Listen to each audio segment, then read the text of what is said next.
O que todo presbiteriano inteligente precisa saber é o tema do nosso curso de verão. A primeira aula, quem somos como igreja e para onde estamos indo, um breve histórico do presbiterianismo, foi a aula passada. Nesse domingo nós vamos estudar a visão calvinista sobre Estado, sociedade e capitalismo. Essa é uma aula interessante porque nós vamos estudar a vida de algumas pessoas que na história da igreja, desde a Reforma, agiram de uma maneira bem forte para que o Estado, a sociedade e o capitalismo também fossem influenciados pela Bíblia, fossem influenciados pela palavra de Deus. Esse é o tema da nossa aula de hoje. A próxima aula nós iremos falar sobre os 5 pontos do calvinismo. Então, se você ainda não conhece os 5 pontos do calvinismo, é uma aula boa para você conhecer. Vamos lá. O objetivo, fazendo um resumo da aula passada, é conhecer a nossa história para saber quem nós somos, a nossa identidade denominacional, confessional, a fim de melhor servir o Senhor da nossa igreja. Esse é o nosso propósito durante essas aulas de verão. Conhecer a nossa história. Um povo que não conhece a sua história, que não sabe a sua identidade, é um povo que tem mais dificuldades de viver na sociedade porque ele não se reconhece de uma maneira definida. E quando nós não conhecemos a história da nossa igreja, a história da nossa denominação, como nós vamos poder servir ao nosso Senhor em consonância com o que a nossa denominação, a nossa fé coloca? Então, na aula passada eu apresentei a bibliografia, eu falei o que é a Igreja Presbiteriana do Brasil, falei que ela é dividida em 5 pontos para nós conhecermos melhor a história dela, a sua forma de governo, que é em conselho, em presbitério, depois o sínodo e depois tem a instância superior. Também temos o padrão de culto, que é o manual litúrgico, e a vida comunitária, que expressa a unidade da igreja, a vida prática da igreja. A igreja não é vivida, a igreja presbiteriana no Brasil, ela não é vivida por indivíduos sozinhos na sua casa. Ela é vivida por pessoas que se reúnem e elas declaram a fé no seu Senhor, e isso é feito pela vida na comunidade. Também nós estudamos na aula passada a diferença entre ser reformado, ser calvinista e ser presbiteriano. Presbiteriano é a denominação. Essa denominação tem uma forma de governo que ela é explícita, ela é colocada, por exemplo, no nosso manual presbiteriano. O ponto do calvinismo, quando nós estudamos, são as doutrinas que Calvino, esse aqui é só um dos livros, ok? São mais 4 livros iguais, são mais 3 livros iguais a esse, que Calvino escreveu durante a sua vida. Muito cedo ele já começou a falar não apenas sobre aspectos doutrinários, mas Calvino também fala sobre política, fala sobre responsabilidade social, e ele fala sobre como os cristãos podem influenciar no mundo, ao invés de só viverem ali dentro da igreja. E nós também estudamos que ser reformado, a reforma é um movimento que parte de 1507. A partir desse momento tem os pré-reformadores, mas na reforma é um movimento que Lutero ele tinha a ideia de transformar a igreja católica. Ele não era simplesmente um objetivo de criar uma nova igreja, criar uma nova denominação. O objetivo de Lutero era transformar as bases da igreja para que a igreja voltasse aos seus princípios, mas como isso não acontece, a partir do segundo movimento da reforma, que vai ter mais força com Zwinglio e Bullinger, esse movimento, depois da morte de Zwinglio, ele passa a ser caracterizado pelos estudos de Calvino. Então, nós entendemos que nem todo reformado ele é calvinista, porque existem reformados luteranos, existem reformados de outras linhas doutrinárias. Então, uma coisa é ser reformado, outra coisa é ser calvinista e outra coisa é ser presbiteriano. Existem pessoas de outras denominações que são reformadas, mas não necessariamente elas adotam o regime presbiteriano de governo da igreja. Então, são 3 termos que muitas vezes são usados como a mesma coisa, mas eles são diferentes. Então, vamos lá. Eu vou colocar aqui, eu tenho algumas fotos de pessoas que nós vamos estudar hoje. Tem o João Calvino, que ele nasceu em 1509 e foi até 1564. Também temos aqui Calbart, de 1886 até 1968. Calbart é um cara que divide opiniões, porque ele foi meio esquisito em algumas áreas. Mas eu vou falar uma área que ele foi muito legal. Temos também John Knox, que é do presbiterianismo lá na Escócia, que ele é importantíssimo à nossa denominação. Ele é o homem que dá aquele start da nossa denominação. Queria falar hoje também sobre Abraham Kuyper. Abraham Kuyper, ele foi o primeiro-ministro na Holanda. Ele também foi um pastor. E ele é uma das pessoas que eu pessoalmente admiro muito a biografia dele. Porque ele foi um homem que, tanto na igreja, ele foi utilizado por Deus, como fora da igreja. Ele foi uma das pessoas que deu início a um grande partido político, um dos maiores partidos políticos que a Holanda já teve, foi a origem desse reformador. E ele escreveu vários livros com plataformas políticas. Ontem eu estava lendo um livro dele chamado Ons Program, que era um programa dele sobre política, de que ele iria fazer na política. E isso era um pastor que se dedicou a escrever um tratado falando sobre a separação da igreja e do Estado. É uma pessoa que falou sobre economia, que falou sobre responsabilidade social, que falou sobre diversos temas, e ele foi uma pessoa muito influente. Ele tratava nas escolas, criou escolas que fossem para a bênção de crianças, com uma base calvinista de pensamento. Ele foi uma das pessoas que organizou um livro chamado Calvinismo. Vocês podem encontrar esse livro aí na editora Cultura Cristã. E nesse livro ele estipula, ele dá uma organização, uma forma aos 5 pontos do calvinismo, porque Calvino mesmo não fez esses 5 pontos. Eles foram organizados posteriormente por outras pessoas. E o Abraham Kuyper é esse cara assim, excelente, é uma pessoa que eu sempre olho com muita admiração. Tem o Bullinger também, que nasceu em 504, ele faleceu em 1575. O Bullinger, ele é um dos reformadores que é meio negligenciado na nossa história. Mas ele participa com Zwinglio no segundo movimento da reforma, e esse cara ele tem uma importância muito grande na vida política. E também aqui tem o Ulrich Zwingli, que é o Zwinglio, e ele foi de extrema importância. Então vamos lá, meus irmãos, tratar sobre a questão política. Não é possível dissociar o pensamento social, político e econômico da reflexão teológica de Calvino. Tudo que Calvino ele fala sobre esses assuntos de política, de economia, de sociedade, tem a ver com a reflexão que ele faz através da palavra de Deus. E tem 2 convicções que pegam e norteiam o pensamento de Calvino de uma maneira muito forte. A primeira convicção que Calvino tem, e que baseia o pensamento dele sobre a política, que baseia o pensamento dele sobre a sociedade, é a soberania de Deus sobre toda a vida humana. Calvino ele é uma pessoa que se dedica sobre esse assunto, sobre a soberania de Deus de uma forma muito séria. E ele também fala sobre a centralidade das Escrituras como a revelação de Deus, que a Bíblia ela contém todos os princípios necessários para reger a vida humana em todos os lugares. Então, a fé bíblica ela tem importante implicação não apenas para a vida de um indivíduo, de uma pessoa sozinha, mas a Bíblia ela tem uma importância na vida da coletividade, a começar pela política e a relação que a igreja tem com o Estado. E eu acho interessante a gente parar um pouco para pensar sobre isso aqui. Normalmente, quando nós estamos na igreja, muitas vezes nós pensamos apenas nas nossas próprias necessidades, não é verdade? Nós pensamos a respeito da nossa saúde, da nossa vida com Deus, do nosso crescimento pessoal. Às vezes nós pensamos na vida do nosso próximo, da vida do nosso pai, como relacionamento está o nosso casamento, como está a nossa vida com os nossos filhos, mas estar na igreja, participar da igreja é muito mais que tratar do individual. Nós precisamos também tratar do coletivo. A igreja está aqui no Lago Sul, não apenas para tratar a vida dos indivíduos que estão aqui nesse lugar, mas para tratar da vida de toda essa região.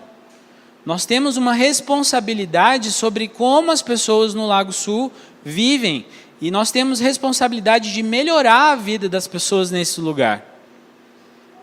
Quando nós apresentamos a Cristo, nós melhoramos a vida dessas pessoas, evidente, é fato. Mas a nossa ação também ela se estende além dessa questão. Então nós melhoramos a vida das pessoas da nossa sociedade, agindo nas bases da sociedade. Então vamos lá tratar sobre igreja e Estado. Eu queria colocar para vocês que a igreja reformada, ela tem uma participação muito considerada na divisão entre Estado e igreja. Aí quando a reforma ela inicia em um momento de questionamento da igreja, de questionamento do Estado. E a igreja ela tem esse objetivo a reforma tem esse objetivo de rever a importância e a legitimidade do Estado de uma forma separada da igreja, porque até então o Estado era controlado a igreja era controlada pelo Estado. Até então, o Estado controlava a igreja. Ele controlava quem seriam os padres, quem seriam os bispos, controlava as leis que norteavam a vida da igreja. E isso tudo, muitas vezes, não tinha um objetivo piedoso de fazer a palavra de Deus avançar, de cuidar das pessoas que precisavam ser cuidadas. Muitas vezes o objetivo disso era apenas ganho de poder e de fama.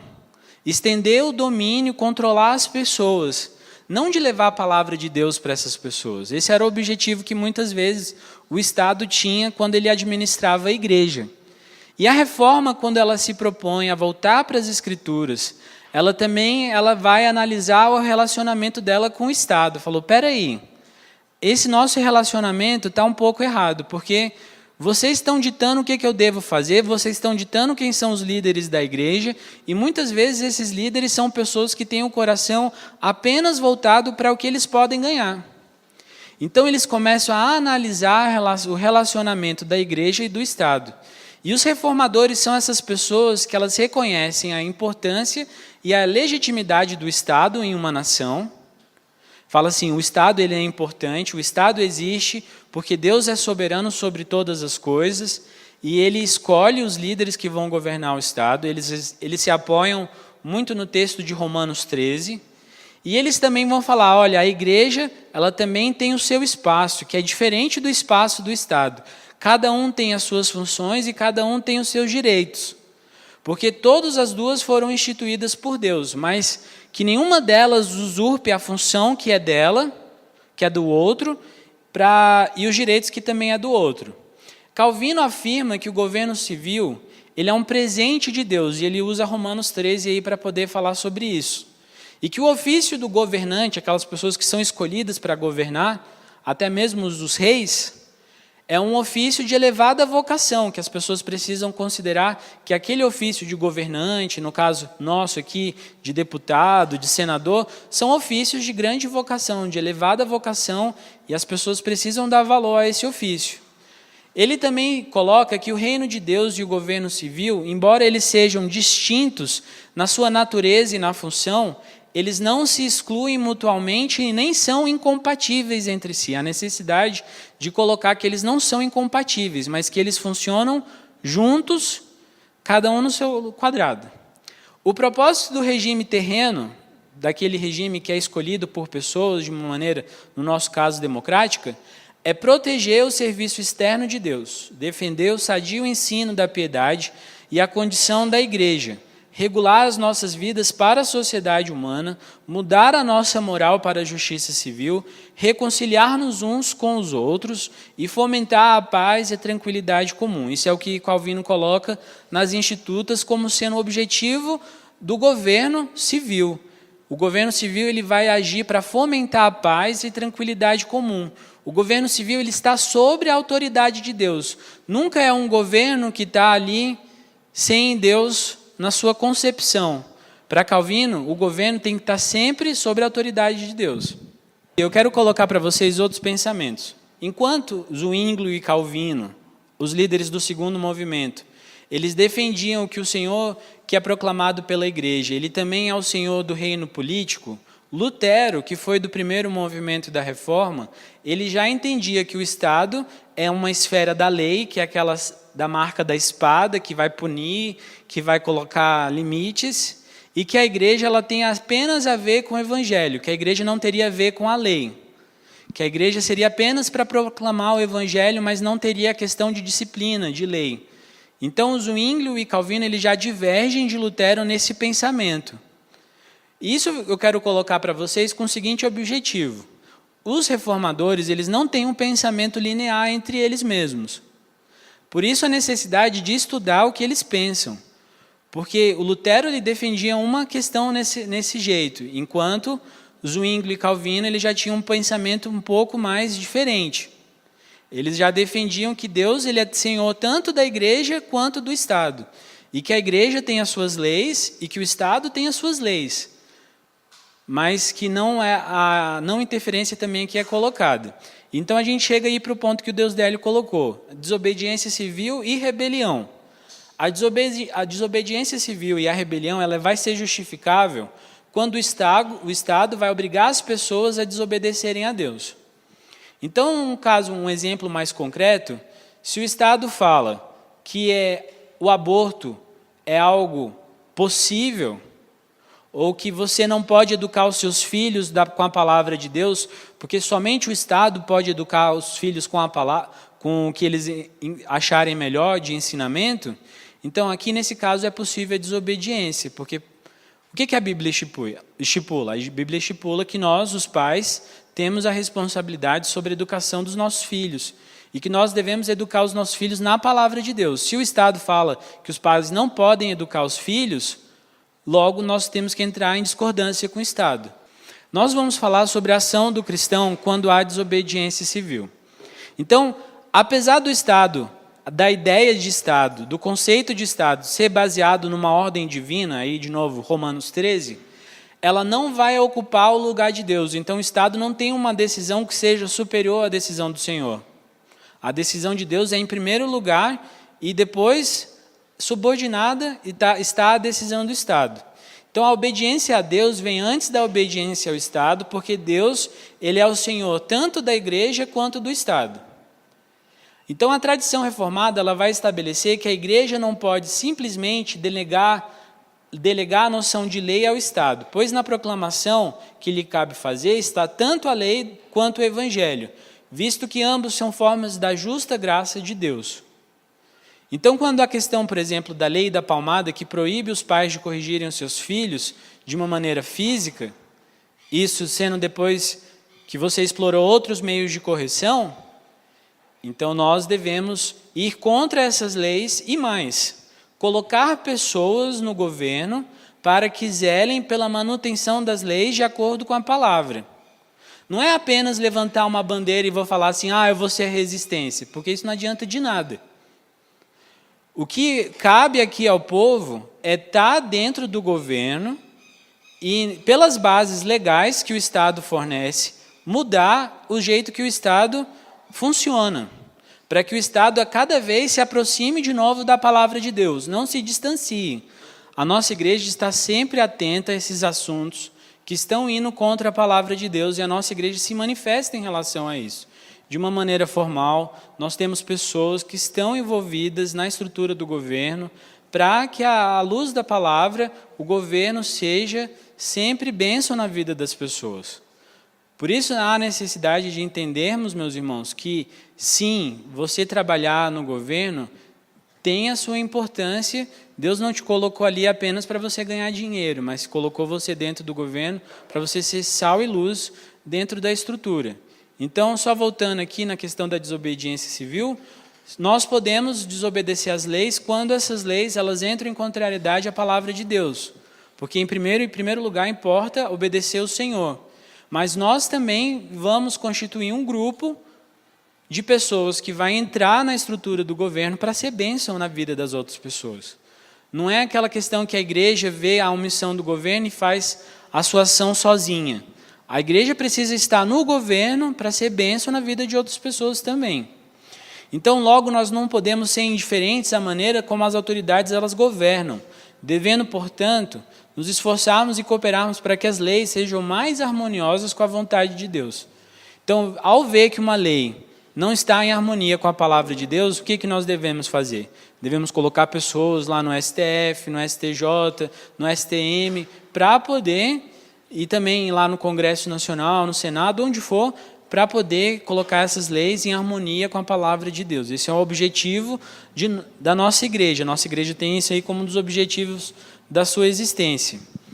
Outra questão que é interessante tratar, à luz do calvinismo, é a questão da responsabilidade social.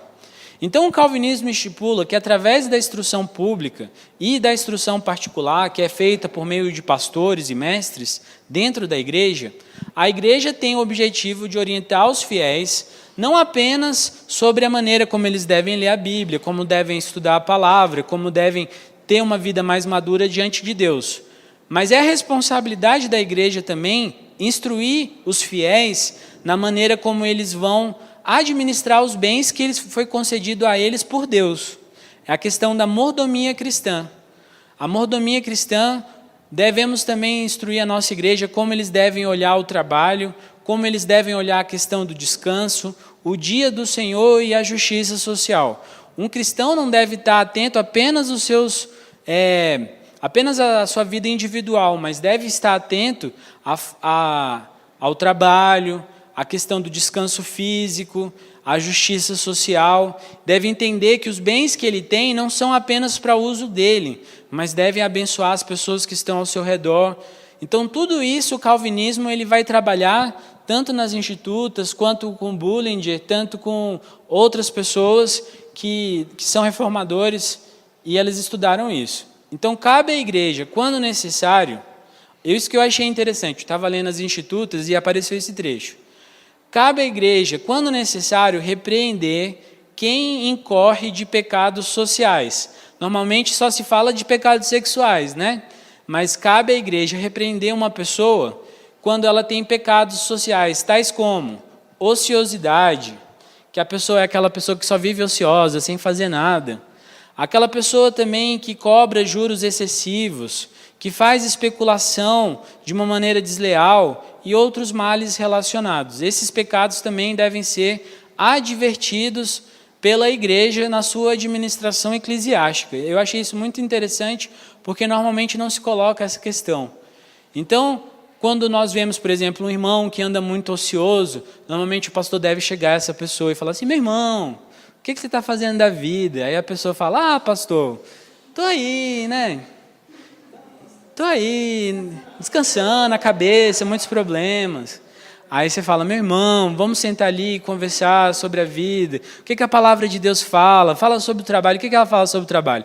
O trabalho existia antes da queda? Não, pastor, o trabalho é coisa por causa do pecado. Calma aí, meu irmão, o trabalho existia antes da queda.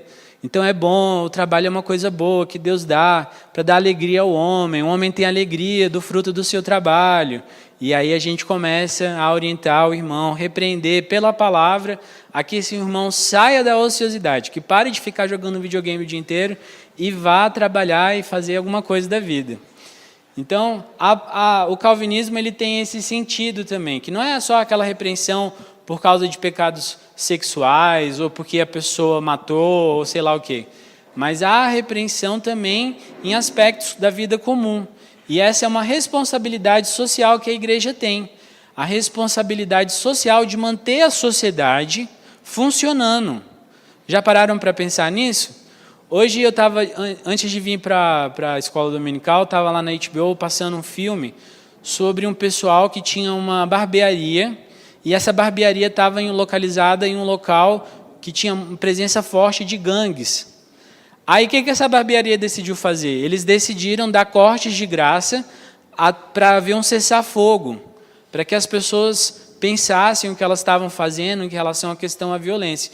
Então essa barbearia estava agindo de maneira social, não estava apenas pensando na vida dela, em ter lucro ou outras coisas do tipo. A barbearia estava com o objetivo de pensar na sociedade, que a sociedade fosse mais feliz, que tivesse uma vida com mais segurança, e nós como igreja precisamos pensar nisso também. Eu observo com um exemplo feliz a igreja da Telebrasília. Quando a igreja da Telebrasília, Vila Telebrasília, foi situada no local onde ela está hoje, a praça que era ao redor era uma coisa feia, era um lixão, basicamente. E aí os irmãos se reuniram, falaram assim: vamos dar uma vida nova para esse lugar. Aquele ali não era um ambiente de uso da igreja, mas a igreja se reuniu para abençoar a vida da cidade. como é que nós temos abençoado a vida da nossa cidade, meus irmãos? Como é que nós temos abençoado a vida do Lago Sul? Será que nós temos feito ações que levem à melhoria da vida das pessoas aqui no Lago Sul? Aqui na cidade de Brasília? Ou temos pensado apenas nas nossas próprias necessidades, nos nossos próprios problemas? O calvinismo ele se esforça nesse sentido, de ir até onde os problemas estão acontecendo e propor soluções, propor melhoria. Porque quando a palavra de Deus ela chega ao coração da pessoa que ainda não conhece o Senhor, quando a palavra de Deus chega, a pessoa ela se torna uma nova pessoa. O exemplo de Paulo é um claro exemplo disso, não é verdade? Paulo, aquele que perseguia os cristãos e que fazia um desserviço para a sociedade, a partir do momento que ele conhece a palavra de Deus, ele se torna uma pessoa diferente. E isso aí é importante. Outras questões sobre a responsabilidade social. Deveres da igreja. Qual é o dever da nossa igreja? Em primeiro lugar, nós temos que orar pelas autoridades que são constituídas, eleitas no governo civil. Então, exemplo, há alguns anos foi a Dilma eleita, né? Eu não votei nela. E eu falei, cara, que chato que essa mulher está no governo. Mas não deixei de orar por ela. Todos os dias ela estava na minha oração, pedindo que Deus a abençoasse, que protegesse ela do mal, que transformasse a mente dela, para que ela pudesse olhar para Cristo e ser renovada pela palavra e pudesse ser abençoada. Muitas vezes, quando nós não temos alguém do nosso agrado, seja aqui na igreja, no conselho, ou na junta diaconal, ou um pastor, muitas vezes o desejo que nós temos é fazer uma oração imprecatória para que a pessoa arda no fogo dos infernos, né? É mais fácil fazer isso. Mas nós devemos pegar o exemplo da nossa igreja e colocar isso também no mundo. Se tem alguém que nós não estamos de acordo, nós devemos orar para que Deus abençoe essa pessoa. Muda o meu coração em relação a essa pessoa, Deus. Muda o meu coração em relação a essa pessoa e transforma a vida dessa pessoa. Que essa pessoa possa conhecer a Cristo como Paulo conheceu, como eu conheci a Cristo. Que mesmo tendo nascido na igreja, a partir do dia que eu realmente conheci a Cristo, de fato, a minha vida mudou. Então nós precisamos orar pelos nossos governantes, orar pelas autoridades, as autoridades constituídas, ainda que essas autoridades não sejam do nosso agrado. Sabe por quê? Deus é soberano sobre todas as coisas, não é? Quem escolheu essa pessoa para assumir o governo? Foi Deus. Não foi uma parcela da população. Foi Deus que escolheu aquela pessoa para o nosso juízo ou para a nossa paz. Foi Deus que escolheu. Então, o que é mais os outros? Quais são os outros deveres da igreja? Primeiro, a igreja tem o dever de exortar. Em segundo lugar, a igreja tem o dever de exortar o Estado a defender os pobres, os fracos, contra ricos e poderosos. Eu achei essa frase que Calvino coloca meio difícil de engolir, sabe? Eu tive um pouco de dificuldade com isso. Porque exortar o Estado a defender os pobres e os fracos, beleza. Contra os ricos e poderosos, aí eu achei um pouco preocupante. Porque nem sempre a opressão vem do rico, nem dos que são poderosos, não é verdade? Os que têm grande poder. Às vezes a opressão vem de quem está nas mesmas camadas que os pobres e os fracos. Então é um pouco complicado colocar isso aqui, mas é o que ele coloca. Então a igreja, como instituição, ela deve dedicar-se ao serviço cristão, socorrendo os necessitados e contribuindo para atenuar ou eliminar os males sociais. Aí eu quero colocar um exemplo aqui. Nós, na nossa igreja, estamos agindo nessa forma. Como nós estamos agindo nessa forma? Existe o projeto Família da Fé. Vocês conhecem esse projeto? Todos conhecem? Essa semana nós visitamos uma casa lá no Paranoá Parque. E essa casa, muito simples, uma senhora que tem, acho que 5 filhos, e não tem esposo, ela não tem emprego. 2 crianças não estavam indo à escola, porque elas não tinham o que comer. Eu acho que uma das crianças até chegou a desmaiar no caminho. E o que a igreja fez? Atuou durante esses meses todos na vida dessa família. Ajudou a mulher, a questão dos dentes dela, ajudou na questão dos filhos de saúde, levou os meninos para ver dentista, levou os meninos para ver oftalmologista, levou cesta básica para a casa dessas pessoas, preparou um dos jovens para poder ter um emprego. Então, hoje, um dos jovens, o mais velho, tem emprego, ajuda a sustentar a casa, e, ao mesmo tempo, levaram a palavra de Deus. Por que eu estou falando isso? Existe uma corrente hoje chamada TMI, Teologia da Missão Integral. Eu sou totalmente contra essa corrente que se coloca apenas a fazer ações sociais, mas não leva a palavra de Deus ao mesmo tempo. Toda ação social que a igreja propõe a se fazer, ela deve levar a palavra de Deus, porque a palavra de Deus muda de fato a vida da pessoa, e deve também trabalhar nas questões sociais, de levar comida, de levar auxílio para que a pessoa tenha emprego, para que a pessoa mude o status da vida dela. Então, quando eu vejo o projeto Família da Fé, eu fico muito feliz, porque eu vejo a igreja agindo da maneira correta. Leva a palavra, mas também leva a assistência social. Também temos o projeto Sopa e Amor. É um outro projeto que a igreja tem de assistência social, mas não é um projeto apenas de levar sopa. Quando o pessoal visita o hospital do HRP, lá no Paranoá, nós visitamos, damos a sopa, mas existe um grupo de irmãos que está orando por aquelas pessoas, falando de Cristo para aquelas pessoas. Vocês conseguem ver que isso aí, essa combinação é que é a maneira certa de fazer assistência social da igreja como instituição, ela dedicar-se ao serviço. Não apenas viver para si, mas viver para fora e irradiar o amor de Cristo de uma maneira mais direta e objetiva. Então, eu queria dizer para vocês que a igreja ela pode ser atuante tanto na política, trabalhando dentro da política, harmonizando a política de acordo com a palavra de Deus, e ela também pode agir de uma maneira direta, indo até os focos de pobreza, os focos de violência e atuando naquelas situações. O calvinismo ele vai dar uma base teórica sobre isso muito profunda e muito séria. Antes disso, eu queria voltar aqui ao slide das pessoas que nós analisamos. O Karl Barth, ele é um homem interessante para nós analisarmos hoje, porque ele, na Alemanha, ele se coloca contra o nazismo. Meus irmãos, o Karl Barth, ele se inquietou com a teologia liberal que estava na Europa na época dele, e ele se movimenta dentro da igreja e fora da igreja para que essa teologia fosse extirpada do meio do povo. Ele era um reformado, ele não era assim, um calvinista. Ele era um pastor, mas ele também foi um filósofo. Ele teve um pensamento na área de filosofia, também teve um trabalho na área de filosofia. E aí eles tentam impedir que os nazistas eles assumissem a igreja que existia na Alemanha. E uma igreja e o Estado alemão que controlasse a igreja. O Karl Barth ele faz parte desse movimento de reação contra o controle nazista da igreja na Alemanha. E aí eles fazem uma declaração, a declaração de Barmen, que critica ferozmente aqueles cristãos que se juntavam ao nazismo, porque tinha um grupo de cristãos que se juntaram ao nazismo. E ele critica ferozmente essa questão. Então vocês estão vendo que é uma pessoa, um pastor, que ele não fica apenas na esfera da igreja, mas ele se envolve na política quando a política começa a atacar as bases da igreja.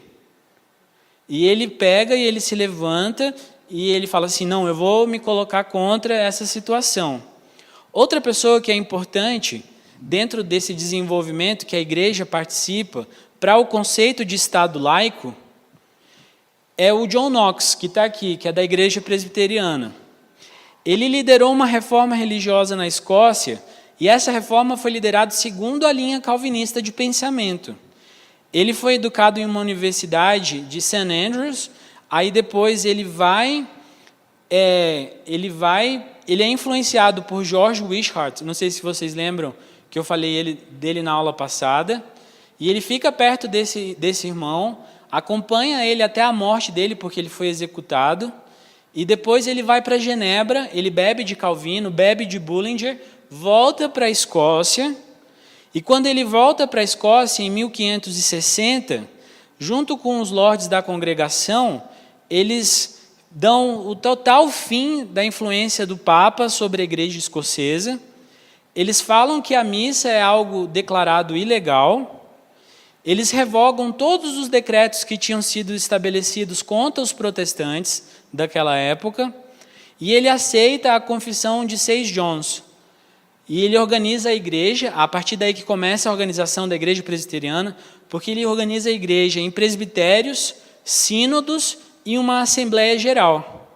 Então ele dá o poder para o povo. O povo começa a constituir o governo da igreja. A igreja local é constituída por pessoas que pertencem àquele grupo, pessoas que eles conhecem, que têm vivência da palavra de Deus, e essas pessoas se juntam, formam a igreja local. Aí depois várias igrejas se reúnem, elas formam o concílio, os sínodos, e depois tem uma grande assembleia geral que é de toda a Escócia. John Knox foi uma pessoa que também foi perseguida, depois da Maria Tudor persegue John Knox em relação a essa questão. Então foi uma outra pessoa que também se envolveu com a política, que falou assim, parou esse negócio do Estado, querer controlar o que eu faço, como eu olho a palavra de Deus. As pessoas, pela centralidade, e aqui eu vou para o segundo ponto que eu já tinha colocado no início da aula de hoje, a centralidade da palavra, como meio de regular todos os aspectos da vida. Então Knox ele começa a falar que as pessoas tinham sim a oportunidade delas chegarem até a palavra de Deus, e serem inspirados pelo Espírito Santo, obterem um conhecimento que é para a salvação. Então as igrejas poderiam fazer isso. Não era mais uma coisa que era controlada pela igreja católica, uma igreja que dominava todos os meios e não tinha espaço para as pessoas respirarem. Começa aí na igreja presbiteriana soltar esse desenvolvimento de separação da igreja do Estado, falando assim, Estado, você tem a sua importância, fica lá no seu lugar, faz a sua função. Eu, igreja, estou aqui no meu lugar, vou tratar das leis de Deus, da forma como a lei de Deus existe, e vou administrar a igreja nesses termos, que são termos da minha comunidade. Então, Knox, ele participa disso. Tem uma outra pessoa que eu acho interessante comentar, ela não está aqui em nenhuma das fotos, mas é Woodrow Wilson. Alguém já ouviu falar dessa pessoa? Woodrow Wilson. Ele foi presidente dos Estados Unidos durante dois mandatos. E ele foi presidente antes da Primeira Guerra Mundial. Eu acho que até durante a Primeira Guerra Mundial. E esse homem ele teve uma influência muito grande na vida das pessoas. Ele era um presbiteriano, daqueles bem fortes, um homem que amava a igreja presbiteriana, e ele foi uma pessoa que instituiu o horário de trabalho de 8 horas nas ferrovias, porque até então as pessoas tinham que trabalhar por horários indefinidos. Então ele via que ele, na função de presidente, ele tinha um dever de agir na vida das pessoas e legislar para que essas pessoas tivessem uma vida melhor. E aí o que ele faz? Ele vai até nessa questão das pessoas que trabalhavam em ferrovias, porque os Estados Unidos ele é cortado de um lado a outro por muitas ferrovias que foram construídas por chineses, por negros, enfim. Muitas pessoas foram até submetidas a um regime de escravidão, e ele vai e ele legisla sobre essa questão, estabelecendo uma ordem. E aí depois também, quando em 1918, ele sintetizou 14 pontos de paz, depois da Primeira Guerra Mundial, e ele ganhou o Prêmio Nobel por causa disso. E dentre esses pontos, ele estava estimulando regimes democráticos com todos os países que os Estados Unidos se relacionavam, porque ele entendia que a democracia era uma coisa que vem para o bem das pessoas, para a construção de uma sociedade mais igualitária e harmoniosa e onde há paz. Então, esse irmão nosso, que foi presidente, ele trabalhou em muitas questões para que a guerra fosse evitada. Ele entendia que a guerra era uma coisa muito ruim e ela precisava ser evitada. E ele também, aí ele coloca esses 14 pontos que vão servir para tentar manter uma situação de paz entre as nações. Então, é mais uma vez a igreja influenciando o quê? O Estado. Então, nós precisamos ter esse entendimento aí. Eu acho que é muito interessante. Deixa eu ver aqui o próximo. O Kuyper, como eu falei para vocês, ele vale a pena, viu, meus irmãos? Ele tem uma série de livros. Em 2015, um grupo de tradutores se reuniu para traduzir todas as obras do Kuyper. E ele tem as obras dele em inglês, algumas já foram traduzidas para o português. E é um programa onde ele coloca filosofia, ele fala em um dos livros sobre o Islã, ele fala sobre aspectos doutrinários e teológicos, ele também fala sobre o programa de governo dele. Esse livro que fala sobre o programa de governo dele é muito legal. Vamos lá então para o capitalismo, meus irmãos. Max Weber, de 1864, essa data está errada. Ele vai falar sobre a ética protestante e o espírito do capitalismo. É um título de um livro dele. E nesse livro, ele critica o posicionamento de Karl Marx. E ele fala que a religião, ela exerce uma profunda influência sobre a vida econômica das pessoas. Nesse livro também ele coloca que, de certa forma, a teologia e o calvinismo, e a ética do calvinismo, elas são fatores essenciais no desenvolvimento do capitalismo no norte da Europa e nos Estados Unidos. Por quê? Porque o calvinismo ele vai ter uma ênfase muito forte na questão do trabalho. O trabalho é uma coisa boa, Deus criou o trabalho ele serve para a manutenção do homem e para a manutenção da comunidade. E o homem, ele trabalha de acordo com a sua vocação. Quando ele trabalha fora da sua vocação, ele normalmente vai ter problemas relacionados a isso. Mas quando ele trabalha relacionado ao que ele foi chamado a fazer como trabalho, então há o desenvolvimento da casa dele, há o desenvolvimento da sua vida própria e, por consequência, há o desenvolvimento da vida da sociedade. Então, o calvinismo ele tem essa ênfase no trabalho. Enquanto o socialismo, na parte econômica, ele coloca e nivela tudo por o mesmo grupo. As pessoas, não importa o que você faz, todo mundo tem o mesmo resultado. Então, ele vai criticar esse posicionamento do socialismo e vai falar que esse fator da ética protestante, da ética calvinista, ele tem uma influência certa no capitalismo. Sim. 1920? Beleza, 1920. Massa. Então, o trabalho, essa ênfase no trabalho, quando a pessoa está centrada no trabalho, ela vai ter o quê? Uma vida disciplinada, não vai ficar aí andando de maneira ociosa, ela vai ter uma valorização da poupança, ela vai economizar, porque ela sabe que os recursos que ela tem não são delas, mas são do Senhor. E ela vai ter apego ao trabalho, ela vai entender o trabalho como uma missão. O trabalho como meio de levar Cristo a outras pessoas. Esse é o resultado da ética calvinista no trabalho. Então, o capitalismo ele tem essa influência da teologia calvinista. Aí os fatores que surgiram, que contribuíram para o surgimento do capitalismo. Tem a questão que o calvinismo, nas institutas, Calvino fala sobre a aceitação de posse de riquezas e da propriedade privada. Ele fala que não é nenhum mal as pessoas terem riquezas, mas que essas riquezas sejam usadas para o trabalho do Senhor, a serviço do Senhor, a serviço da comunidade. Aí também tem a questão da doutrina da vocação e a insistência no trabalho e na frugalidade, na sobriedade, na temperança, que o cristão precisa ter um equilíbrio, sabe? O cristão precisa ter um equilíbrio na sua vida, tem que ter horário de trabalho, tem que ter horário de descanso. Quando eu morei na Rússia, uma coisa que eu achei estranho, porque ali tem uma concentração de muçulmanos e pessoas da igreja católica ortodoxa muito alta, é que sábado não é um dia de descanso, sábado é um dia de trabalho. Domingo também o pessoal não descansa. Eu conhecia pessoas que trabalhavam de segunda a segunda. E que elas tinham um horário na sexta-feira que elas iam assistir a cerimônia deles e depois voltavam a trabalhar na mesma sexta-feira. Esse conceito nosso de descanso é uma coisa que vem da igreja, vem da palavra de Deus.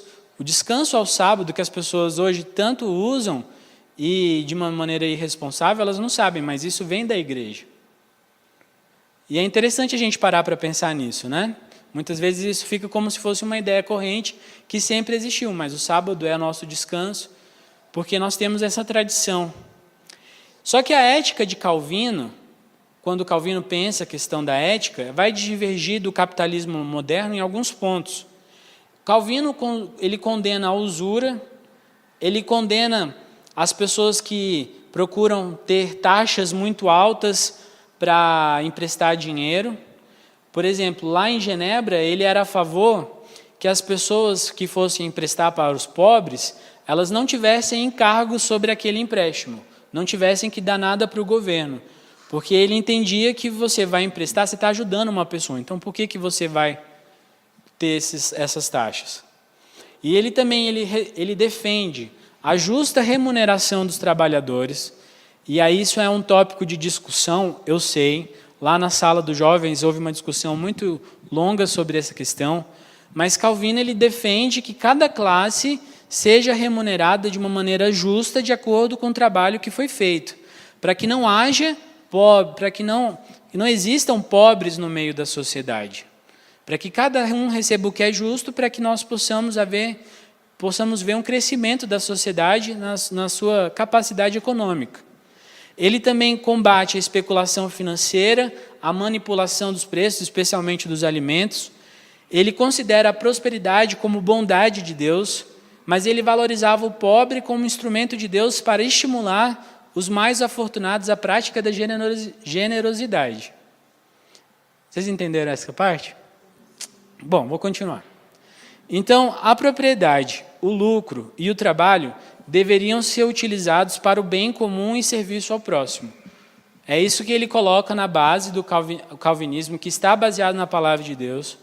Ele entende que tudo que eu ganho, tudo que eu faço como dinheiro, não pode ser restrito apenas ao meu uso, ao uso da minha família. Tem que beneficiar a sociedade. Então, o meu carro é de uso e benefício dos irmãos. Quando vocês precisarem, pastor, preciso de uma carona, vou lá, até levo você. Uma das coisas que mais... Quando eu era seminarista lá na Igreja da Nacional, eu morava em Taguatinga.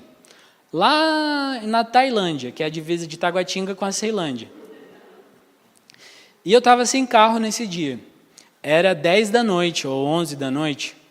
E eu me lembro que eu ia pegar um ônibus para voltar para casa, eu estava tranquilo, normal com essa ideia, quando o pastor Bedes aparece e fala assim, eu vou te dar uma carona. E na minha cabeça ele me dá uma carona até a estação de metrô. Ele pega o carro dele, me coloca e eu vou, o que você está fazendo aqui, pastor? É para aqui, para aqui, para aqui. E ele continua indo até Taguatinga. Então ele colocou para mim naquele momento que o recurso que Deus tinha dado para ele, o carro dele, o tempo dele, é para serviço também, não só apenas dele, mas era para me ajudar na minha questão. E naquele dia eu cheguei mais cedo em casa, eu poderia ter chegado sem problema nenhum de ônibus ou de metrô. Mas Deus usou um irmão para me abençoar naquele dia. Eu achei aquilo ali muito legal. Ou seja, todos os recursos que eu tenho não são apenas para o meu uso. Eles são para que o meu próximo, a pessoa que está ao meu lado, seja beneficiada também com esse recurso. Eu creio que a igreja perdeu essa prática quando as pessoas começaram a ver a igreja como um lugar de barganha, de bênçãos que eram apenas para o próprio uso e não para o benefício da comunidade. A teologia da prosperidade, eu acho que é um grande câncer no nosso meio. Existe sim uma teologia da prosperidade, que é a prosperidade que tudo acontece para o bem dos filhos de Deus, que Deus tudo faz para que Ele leve os filhos a uma vida próspera, na eternidade principalmente. Mas essa teologia da prosperidade, como é concebida hoje, que você somente tem fé e tem uma vida com Deus se você tiver bênçãos financeiras, isso é uma grande balela. Porque muitos irmãos não têm essa bênção financeira e ainda assim são filhos de Deus e pessoas que têm muito conhecimento da palavra. Né? Eu penso que a igreja andou num caminho errado aí nos últimos anos por falta de conhecimento da palavra. Quando a igreja desconhece a palavra, quando a igreja desconhece a sua história, quando a igreja desconhece as suas bases doutrinárias, ela começa a agir por ela mesma, só pelas suas próprias necessidades.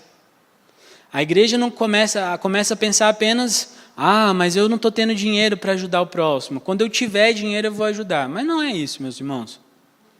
Por exemplo, a igreja lá das Palmeiras, eu acho muito legal isso. Lá nas Palmeiras o pessoal tem muito pouco mesmo. Mas quer ver um pessoal que ajuda as pessoas que precisam, com o pouco que eles têm, eles ajudam. Estão sempre ajudando. Aqui na igreja eu já vi inúmeros exemplos de pessoas que ajudam, então são pessoas despreendidas. E isso é belo. Na igreja sempre vai existir pessoas que conhecem a palavra de Deus, mas é bom que toda a igreja conheça. É bom que toda a igreja saiba que tudo que ela tem é confiado por Deus, não pertence a elas mesmas. Pertence ao Senhor.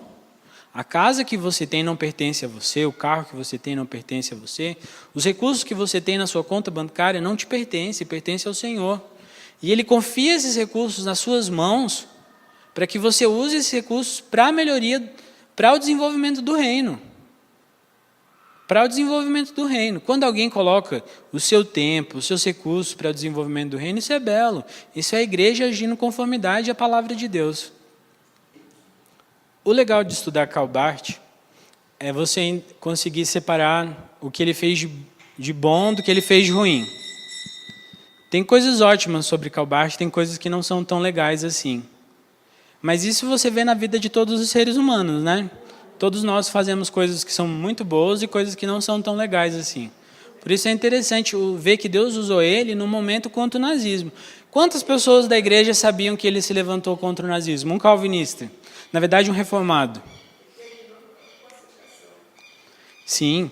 Então nós precisamos, eu creio que a conclusão dessa aula, ela está no seguinte fato. A igreja precisa se movimentar, tanto aqui no local da nossa igreja, quanto lá fora, para que a sociedade veja Cristo nas nossas vidas, na maneira como nós usamos os nossos recursos, como nós fazemos política, porque fazemos política todos os dias. Então, precisamos pensar a respeito disso. Nós temos um histórico, gente, e é muito legal você conhecer esse histórico, porque você conhece quem são os seus antepassados, irmãos em Cristo que viveram a palavra de Deus de uma maneira efetiva. E nós precisamos de novas pessoas assim, precisamos de presidentes que conheçam a palavra de Deus, que conheçam a teologia reformada, precisamos de governadores, precisamos até de gerente de banco, que um gerente de banco tenha a palavra de Deus no coração dele para ele poder gerir aquele banco da melhor maneira possível. Que nós possamos ter gerentes de escola, professores, pessoas que vão ensinar. Sabe por quê?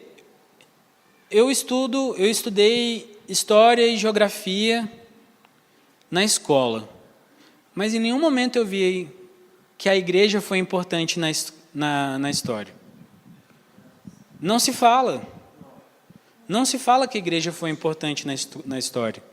Não se fala que a igreja tem uma importância muito grande na questão do Estado ser laico. Porque essa divisão quem faz é a igreja. Quem propõe é a igreja. O capitalismo, para tentar acabar com essa situação de escravidão que acontecia muito forte naquela época, quem se propõe é a igreja. A escola dominical, ela surge na Revolução Industrial a fim de pegar aquelas crianças que eram usadas como força de trabalho. Até antes da Revolução Social, as crianças eram força de trabalho. Quando vem a Revolução Industrial, a igreja se movimenta para pegar aquelas crianças que não iam mais ser usadas na indústria e pega aquelas crianças, ensina a palavra de Deus, prepara a palavra de Deus, a escola começa a tomar uma base mais sólida a partir daquele momento. Foi a igreja que participou desse movimento. E nós precisamos, como igreja, conhecer a nossa história. Porque se nós desconhecemos a nossa história, nós não conseguimos ir para um futuro de uma maneira mais sólida para honrar o nome do Senhor. Então, eu acho que esse era o objetivo da aula.